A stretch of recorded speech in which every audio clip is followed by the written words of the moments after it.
There's a moment in trading that almost no one prepares you for.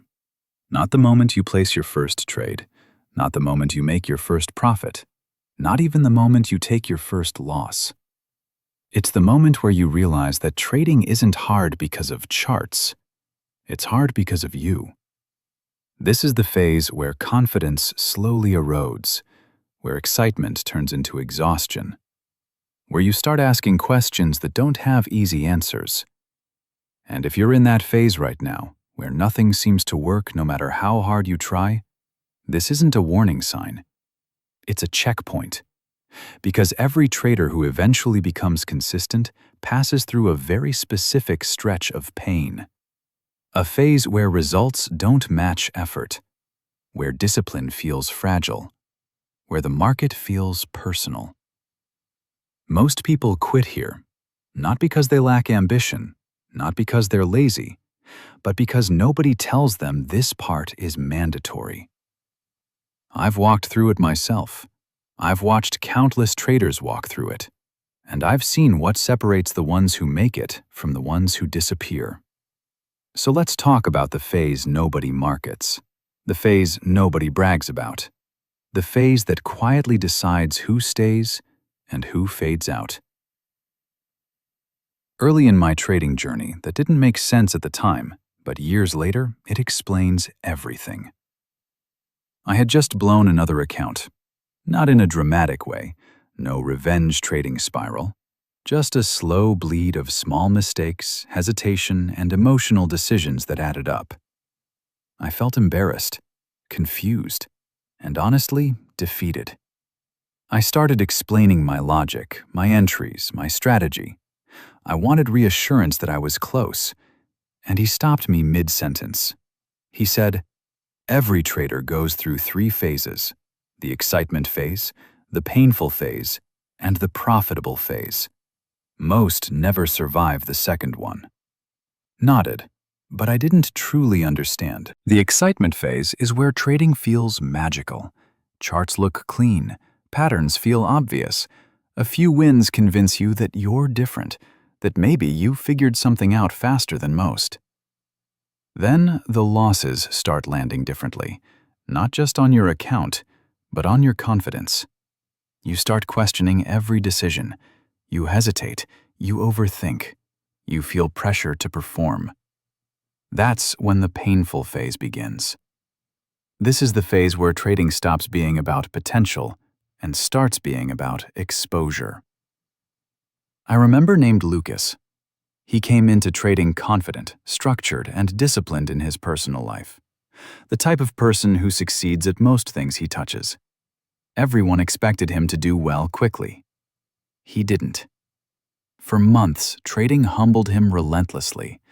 Every time he gained traction, something knocked him back. A good week disappeared in a single session. A solid plan fell apart under emotional pressure. One night he messaged me and said, "I don't understand. I'm following the rules. Why does it feel like I'm moving backward?" And I told him something that once made me angry when I heard it. You're following the rules until your emotions decide otherwise. The painful phase doesn't care how smart you are. It exposes impatience, entitlement, ego, and emotional habits you didn't even know you had. Lucas learned that on a day I still remember clearly. He took a loss, then another, and instead of stepping away, he tried to force control back.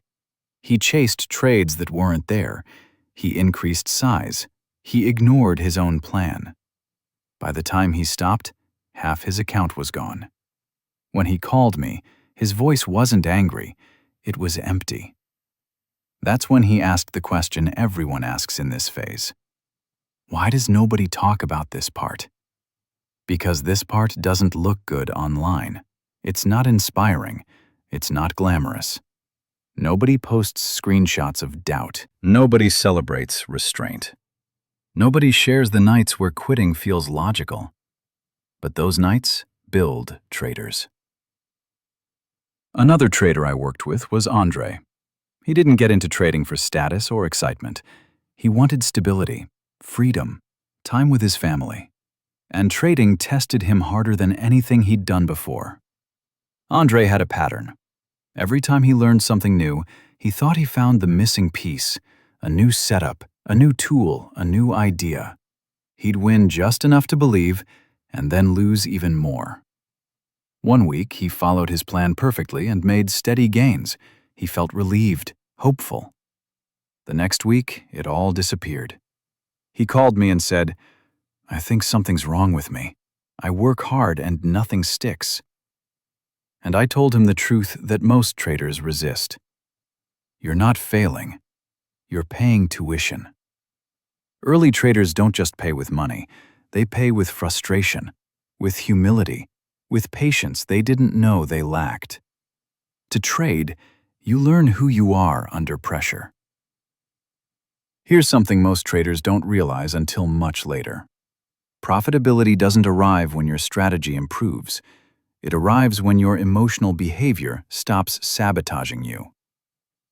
I once knew a trader named Caleb. Brilliant mind, logical, analytical.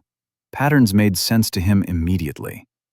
But emotions controlled his execution. He closed winners early out of fear, froze during losses, chased moves after missing them. One day he said something that defines the painful phase perfectly. "I know what I should do, I just can't get myself to do it." Ramifications between knowledge and discipline is where most traders break. Then there was Nina. Quiet, organized, methodical. She approached trading like an academic subject, notes, structure, preparation. But trading revealed something she hadn't faced before: the fear of being wrong.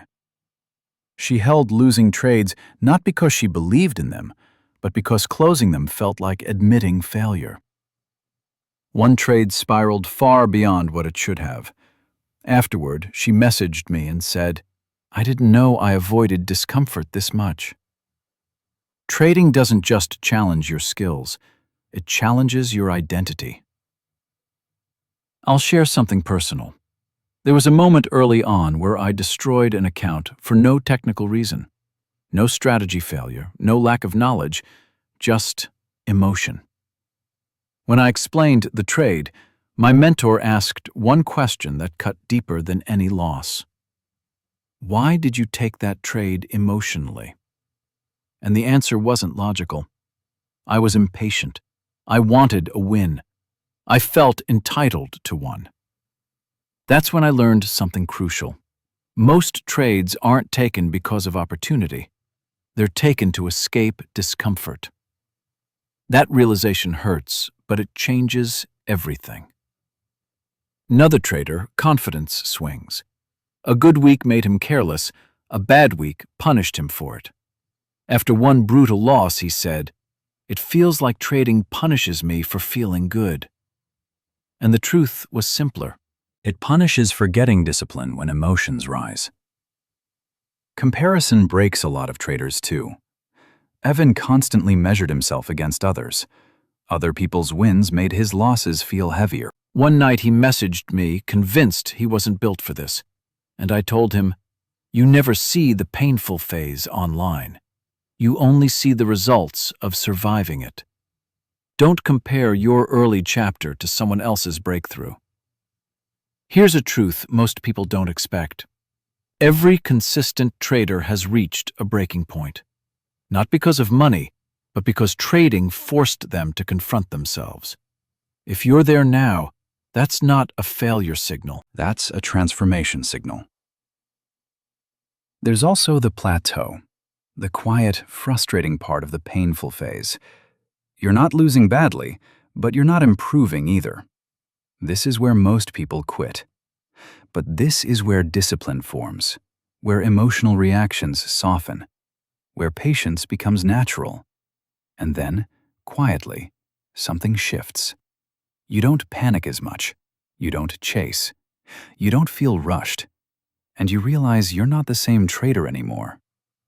The painful phase exists for a reason, not to punish you, disobey you, but to shape you.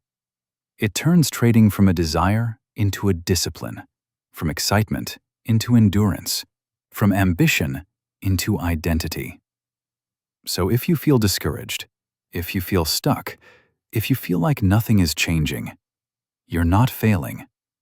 And one day you'll look back at this phase and realize it was the moment everything started to change.